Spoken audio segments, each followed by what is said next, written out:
Garden ಹೆಸರಿನಲ್ಲಿ garbage dump yard, ಅವ್ಯವಸ್ಥೆಯ ಆಗರವಾದ Kali ಸೇತುವೆ. ಉತ್ತರ ಕನ್ನಡ ಜಿಲ್ಲೆಯ ದಾಂಡೇಲಿ ತಾಲೂಕಿನ ಹಳೆ ದಾಂಡೇಲಿಯಲ್ಲಿರುವ ಪ್ರಸಿದ್ಧ ಕಾಳಿ ಸೇತುವೆ ಇದೀಗ ಅವ್ಯವಸ್ಥೆ ಹಾಗೂ ನಿರ್ಲಕ್ಷ್ಯಕ್ಕೆ ಒಳಗಾಗಿದ್ದು ಪ್ರವಾಸಿಗರು ಮತ್ತು ಸ್ಥಳೀಯರ ಸುರಕ್ಷತೆ ಕುರಿತು ಆತಂಕ ವ್ಯಕ್ತವಾಗಿದೆ.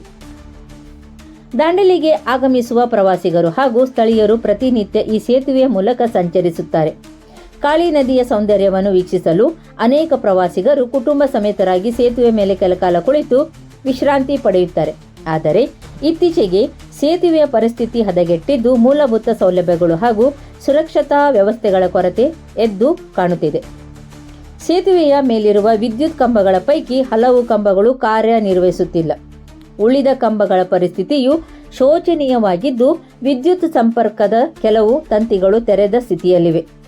ಸೇತುವೆ ಮೇಲೆ ಸಂಚರಿಸುವ ಸಾರ್ವಜನಿಕರು ಹಾಗೂ ಪ್ರವಾಸಿಗರಿಗೆ ವಿದ್ಯುತ್ ಅವಘಡ ಸಂಭವಿಸುವ ಆತಂಕವಿದೆ.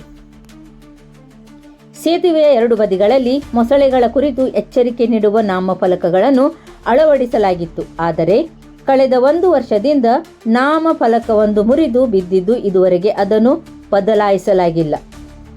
ಹಬ್ಬ ಹಾಗೂ ರಜೆ ಸಮಯದಲ್ಲಿ ಹೆಚ್ಚಿನ ಸಂಖ್ಯೆಯಲ್ಲಿ ಪ್ರವಾಸಿಗರು ದಾಂಡೇಲಿಗೆ ಆಗಮಿಸುತ್ತಿದ್ದು ಕೆಲವರು ಸುರಕ್ಷತಾ ನಿಯಮಗಳನ್ನು ಮೀರಿ ಸೇತುವೆ ಕೆಳಭಾಗಕ್ಕೆ ತೆರಳುವ ಸಾಧ್ಯತೆ ಇದೆ. ಇಂತಹ ಸಂದರ್ಭದಲ್ಲಿ ಯಾವುದೇ ಅನಾಹುತ ಸಂಭವಿಸಿದರೆ ಹೊಣೆಗಾರರು ಯಾರು ಎಂಬ ಪ್ರಶ್ನೆಯನ್ನು ಸ್ಥಳೀಯರು ಮುಂದಿಟ್ಟಿದ್ದಾರೆ.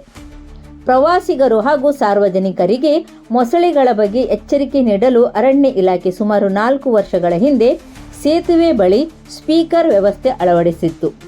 ಆದರೆ ಕಳೆದ 3 ವರ್ಷಗಳಿಂದ ಈ ವ್ಯವಸ್ಥೆಯು ಕಾರ್ಯನಿರ್ವಹಿಸುತ್ತಿಲ್ಲ ಎಂದು ತಿಳಿದು ಬಂದಿದೆ. ಪ್ರವಾಸಿಗರಿಗೆ ಅಗತ್ಯ ಎಚ್ಚರಿಕೆ ಸಂದೇಶಗಳು ತಲುಪುತ್ತಿಲ್ಲ.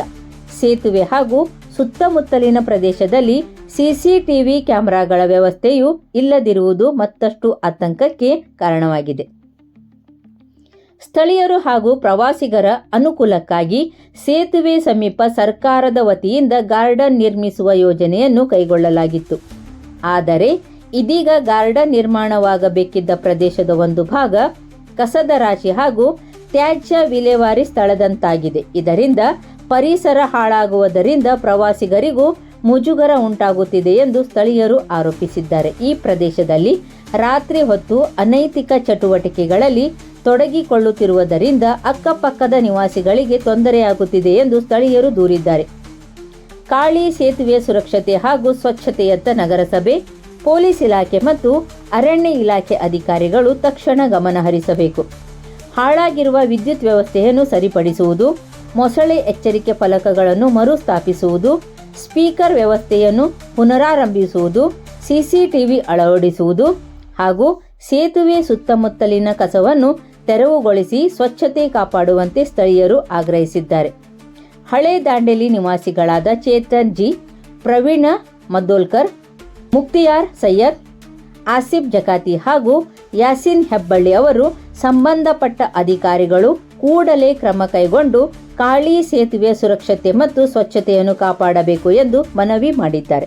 ಜೂನ್ 9ಕ್ಕೆ ಹೋದಾಗ ನಾವು ಒಂದು ಮಾತನ್ನ ಹೇಳಿ ಬಂದಿದ್ದೆ, ವಿಲಾಸರ್ಗೂ ಹೇಳಿದ್ರು ಇಲ್ಲ 5 ದಿನ ಟೈಮ್ ಕೊಡಿ, 5 ದಿನದಲ್ಲಿ ಮಾಡಿಸ್ತೀವಿ.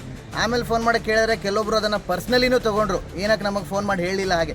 ಸೊ ನಾನು ಯಾರ ಮೇಲೂ ಪರ್ಸ್ನಲ್ ಅಂತೆಲ್ಲ ಇಲ್ಲಿ ನಿಂತ್ಕೊಂಡ್ರೆ ಪ್ರತಿಯೊಬ್ಬರಿಗೂ ಆಗಿರ್ಬೋದು. ಯಾಕಂದರೆ ಪ್ರತಿಯೊಬ್ಬರು ಮನೆಯಲ್ಲಿ ಚಿಕ್ಕ ಮಕ್ಕಳಿದ್ದಾರೆ, ಎಲ್ರಿಗೂ ಒಂದೊಂದು ಕಾಳಜಿ ಇದೆ. ಅವ್ರ ಮಕ್ಕಳಿಗೆ ಏನೋ ಮತ್ತು ಸೊಳ್ಳೆ ಕಡಿಬಾರ್ದು, ಅದು ಇದು ಡೆಂಗ್ಯೂ. ಯಾಕಂದರೆ ಮಳೆಗಾಲದಲ್ಲಿ ಡೆಂಗ್ಯೂ ಮಲೇರಿಯಾ ಎಲ್ಲ ಜಾಸ್ತಿ, ಎಲ್ರಿಗೂ ಗೊತ್ತಿರಂಗಿದೆ. ಸೊ ಇದನ್ನು ಕ್ಲೀನ್ ಮಾಡಿಸಿ ಅಂತ ಹೇಳಿದಾಗ 1 ವಾರದ ಟೈಮ್ ತೊಗೊಂಡು ಇನ್ನೂ ಕ್ಲೀನ್ ಮಾಡಿಸ್ಲಿಲ್ಲ, ಅದು ಆಗಿರ್ಬೋದು. ಹಾಗೆ ಈ ಕಡೆ ಬ್ರಿಡ್ಜ್ ಮೇಲೆ ನೋಡ್ಬೋದು ನೀವೆಲ್ಲ, ಬ್ರಿಡ್ಜ್ ಮೇಲೆ ತುಂಬ ಜನ ಟೂರಿಸ್ಟ್ಗಳು ಬರ್ತಾರೆ, ಕೂತ್ಕೋತಾರೆ. ಬಟ್ ಬ್ರಿಡ್ಜ್ನ ಅವ್ಯವಸ್ಥೆ ಯಾರೂ ಇದನ್ನು ಕಾಳಜಿ ತೊಗೊಳ್ತಾ ಇಲ್ಲ. ಬ್ರಿಡ್ಜ್ ಮೇಲಿರೋ ವೈರ್ಗಳೆಲ್ಲ ಕೆಳಗಡೆ ಜೋತಾಡ್ತಿದೆ. ಮೈಕ್ ಸಿಸ್ಟಮ್ ಹಾಕಿದ್ರು, ಮೊಸಳೆಗಳಿದಾವೆ ಎಚ್ಚರಿಕೆ ಅಂತ ಹೇಳೋಕ್ಕೆ. ಆ ಮೈಕ್ ಸಿಸ್ಟಮ್ ಬಂದಾಗಿ 4 ವರ್ಷ ಆಯಿತು, ಇನ್ನೂ ಅದನ್ನು ಸರಿಯಾಗಿ ಪಡಿಸ್ಲಿಲ್ಲ. ಅಷ್ಟೇ ಅಲ್ಲದೆ ಮೊಸಳೆ ಇದೆ ಅಂತ ಬೋರ್ಡ್ ಹಾಕಿದ್ರು, ಆ ಬೋರ್ಡು ಬಿದ್ದುಬಿಟ್ಟು 4 ರಿಂದ 5 ವರ್ಷ ಆಯಿತು, ಇನ್ನೂ ಅದನ್ನು ಕೂಡ ಯಾರೂ ಸರಿಪಡಿಸಲಿಲ್ಲ. ಏನಾಗುತ್ತೆ, ಬ್ರಿಡ್ಜ್ ಮೇಲೆ ಕೂತ್ಕೊಂಡಾಗ ಏನೋ ಪಬ್ಲಿಕ್ಕಿಗೆ ಹೊರಗಿನವ್ರಿಗೆ ನಾವು ಹೇಳ್ತೀವಿ ಲೋಕಲ್ ಅಂತ, ಯಾರೂ ಮಾತಿಗೆ ಬೆಲೆ ಕೊಡಲ್ಲ. ಯಾಕಂದರೆ ಅವ್ರಿಗೆ ಏನಾಗುತ್ತೆ, ನಾವು ಹೊರಗಿನವ್ರು ಅಂತ ಬಂದಾಗ ನಾವು ಅವ್ರ ಮೇಲೆ ಏನೋ ಅಂತಾರಲ್ಲ ಆಡಳಿತ ನಡೆಸ್ದಂಗೆ ಆಗತ್ತೆ ಅಂತ ಹೇಳಿ ನಮಗೆ ಬೈದು ಜಗಳ ಆಗ್ತಾರೆ. ಯಾವುದೋ ಹಬ್ಬ ಹರಿದಿನ ಅಂತ ಬಂದಾಗ ಎಲ್ಲರೂ ನದಿಲಿ ಹಿಡಿತಾರೆ. ನಾವು ಎಷ್ಟೇ ಮೊಸಳೆಗಳಿದಾವೆ ಹೋಗ್ಬಿಡಿ ಅಂತ ಹೇಳಿದ್ರು ಕೇಳಲ್ಲ. ಆಮೇಲೆ ಕೊನೆಗೆ ಇಲ್ಲಿ ಒಂದು ಅರಣ್ಯ ಇಲಾಖೆದು ತನಿಖೆದು ಇಲ್ಲೊಂದು ಚೆಕ್ ಪಾಯಿಂಟ್ ಇದೆ, ಅಲ್ಲೂ ಕೂಡ ಯಾರೂ ಇರಲ್ಲ. ಆಮೇಲೆ ಏನಾಗುತ್ತೆ ಅಂದರೆ ಅವ್ರು ಹೇಳೋಕ್ಕೂ ಯಾರೂ ಗೊತ್ತಿಲ್ಲ. ಅಲ್ಲಿ ಬೋರ್ಡ್ ಬ್ರಿಡ್ಜ್ ಮೇಲೆ ಹೋಗಬೇಡಿ ಅಥವಾ ನೀರಲ್ಲಿ ಕೆಳಗಡೆ ಇಳಿಬೇಡಿ ಅಂತ. ತುಂಬ ಬಗ್ಗೆ ಇದ್ರ ಬಗ್ಗೆ ನಾವು ಗಮನಕ್ಕೆ ಹರಿಸಿದ್ರು ಕೂಡ ಯಾರೂ ಇದನ್ನು ನಿಷ್ಕಾಳಜಿಯಿಂದ ತಗೊಳ್ತಾ ಇದ್ದಾರೆ. ಈ ಗಾರ್ಡನ್ ಅಂತೂ ಹೇಳಿ ಹೇಳಿ ಸಾಕಾಯಿತು, ಪ್ರತಿಯೊಬ್ಬರಿಗೂ ಹೇಳಾಯಿತು. ಆದರೆ ಇನ್ನೂವರೆಗೆ ಇದ್ರದ್ದು ಕ್ಲಿಯರಿಂಗ್ ನಡೆದಿಲ್ಲ, ಏನೂ ಕ್ಲೀನಿಂಗ್ ಮಾಡಲಿಲ್ಲ. ಇದ್ರ ಬಗ್ಗೆ ನಾನು ನಗರಸಭೆ ಆಗಿರ್ಬೋದು, ಹಾಗೆ ಇದಕ್ಕೆ ತಕ್ಕಂಥ ಯಾವ ಅಧಿಕಾರಿ ಇದ್ದಾರೆ ಎಲ್ಲರಲ್ಲೂ ನಾವು ರಿಕ್ವೆಸ್ಟ್ ಮಾಡೋದಿಷ್ಟೇ, ಆದಷ್ಟು ಬೇಗ ಇದನ್ನು ಕ್ಲೀನ್ ಮಾಡಿ ಇದನ್ನು ಒಂದು ಒಳ್ಳೆಯ ಮುಂಚೆ ಹೇಗಿತ್ತು ಅದೇ ಒಂದು ಗತಿಗೆ ತಂದು ಕೊಟ್ಟರೆ ಒಳ್ಳೆಯದು. ಇಲ್ಲಾಂದರೆ ಇದು ಬರ್ತಾ ಬರ್ತಾ ಇಲ್ಲಿ ನಿಂತಿರೋಂಥ ನೀರು ನೋಡ್ಬೋದು, ಪಾಚಿ ಬೆಳೆದಿದೆ. ಈ ಪಾಚಿ ಬೆಳೆದಿರೋ ನೀರಿಂದ ಆರೋಗ್ಯಕ್ಕೆ ಎಷ್ಟು ಹಾನಿಕಾರಕ ಅಂತ ನಮಗಿಂತ ಜಾಸ್ತಿ ನಿಮಗೆ ಗೊತ್ತಿರುತ್ತೆ ಅಂತ ಹೇಳಿದ್ರು ಅವರು. ಗಾರ್ಡನ್ ಆಗ್ತಿದೆ ಅಂತ ಹೇಳಿದ್ರು ಅವರು. ಗಾರ್ಡನ್ ಅಲ್ಲ, ಏನು ಸುಮ್ಮನೆ ಅದಂತಾರಲ್ಲ, ಎಲ್ಲ ಹೆಸರಿಗೆ ಮಾತ್ರ ಗಾರ್ಡನ್ ಅಂತ ಹೇಳ್ಬಿಟ್ಟು ಮಂಗ ಮಾಡೋದು. ಅಮೌಂಟ್ ಸ್ಯಾಂಕ್ಷನ್ ಆಗಿದೆ, ಇಷ್ಟು ಅಮೌಂಟ್ ಸ್ಯಾಂಕ್ಷನ್ ಆಗಿದೆ ಅಂತ ಹೇಳಿ ಹೇಳ್ತಾ ಇದ್ರು ಅವರು. ಗಾರ್ಡನ್ ಆಗುತ್ತೆ, ಇಲ್ಲೇ ನಾವು ಕ್ಲೀನ್ ಮಾಡ್ತಾ ಇದ್ವಿ ಅಂತ ಹೇಳಿ. ಇವರು ಗಾರ್ಡನ್ ಇಲ್ಲ, ಇಲ್ಲಿ ಗಾರ್ಡನ್ ಮಾಡಿಲ್ಲ. ಇವರು ಗಾರ್ಬೇಜ್ ಕಸ ಹಾಕೋದ ಗುಂಡಿ ಮಾಡಿ ಇಟ್ಟಿದ್ದಾರೆ ಅವರು. ಇಲ್ಲಿ ಎಲ್ಲೆಲ್ಲ ಯಾರ್ಯಾರ್ದು ದೊಡ್ಡ ದೊಡ್ಡ ಮನೆ ಕಟ್ತಾರೆ, ಅವ್ರ ಮನೆಯದಾಗಿರ್ಬೋದು, ಅದು ಯಾವುದೋ ದೊಡ್ಡದು ಗಟ್ಟರದಾಗಿರ್ಬೋದು, ಕಸನ ತಂದು ಇಲ್ಲೆಲ್ಲ ನದಿ ದಂಡೆಗೆ ಬಿಸಾಕ್ತಾರೆ. ನದಿ ದಂಡೆಯಲ್ಲಿ ಎಲ್ಲರೂ ಕ್ಲೀನಿಂಗ್ ಇಡಿ ಅಂತ ಹೇಳ್ತಾರೆ. ಇಲ್ಲಿ ನೋಡಿದ್ರೆ ಕ್ಲೀನಿಂಗ್ ಬಿಟ್ಟು ಎಲ್ಲ ಅಂತಾರಲ್ಲ ದುಸ್ಥಿತಿಗೆ ತಂದು ಇಟ್ಟಿದ್ದಾರೆ. ಇದನ್ನು ನೋಡೋಕ್ಕೂ ಆಗಲ್ಲ.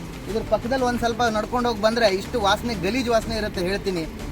ಆಮೇಲೆ ಇದು ಒಂಥರ ಹೇಗಾಗಿದೆ ಅಂದರೆ ಕೆಟ್ಟ ಚಟಗಳನ್ನು ಮಾಡೋರಿಗೆ ಒಂದು ಇಲ್ಲಿ ಸ್ಥಾನ ಮಾಡಿಕೊಟ್ಟಂಗಾಗಿದೆ.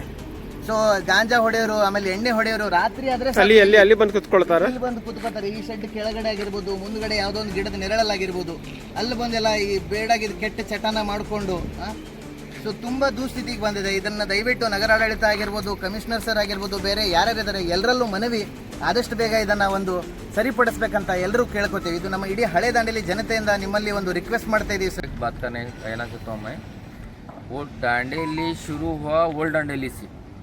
हमारा दांडेली शुरू हुआ ओल्ड दांडेली से. इधर के हर एक सुविधा है सो लेके जाके उधर छोड़े. न्यू मार्केट, उनदे मारुति नगर, गांधी नगर, टाउनशिप, ये सब जगह लेके गए.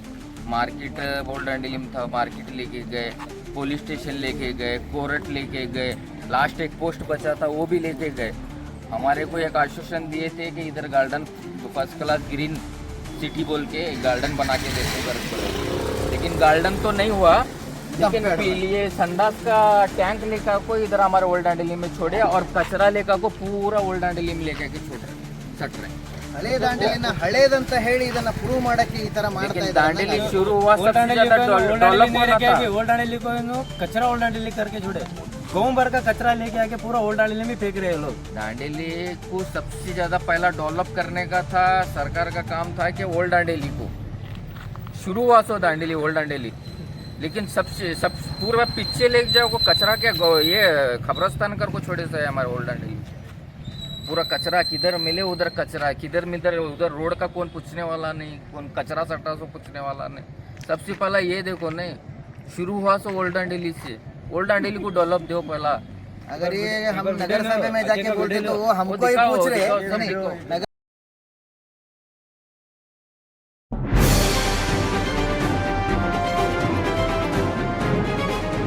ಇದು ಖಾಲಿ ಡಿಜಿಟಲ್ ವಾಹಿನಿ, ಸತ್ಯ ಮತ್ತು ಸ್ಪಷ್ಟ ಸುದ್ದಿ.